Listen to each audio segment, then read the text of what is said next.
सम्यक चरित्र.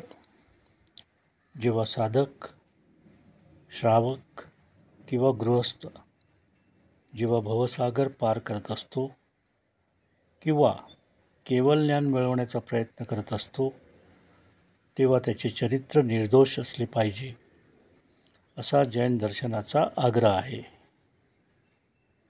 त्रिरत्नातील तिसरे रत्न म्हणजे सम्यक चरित्र. जैन दर्शनातील पंचमहाव्रत या आचारसंहितेतील 5 व्रते म्हणजे 1 अहिंसा, 2 सत्य, 3 अस्तेय, 4 अपरिग्रह, 5 ब्रह्मचर्य.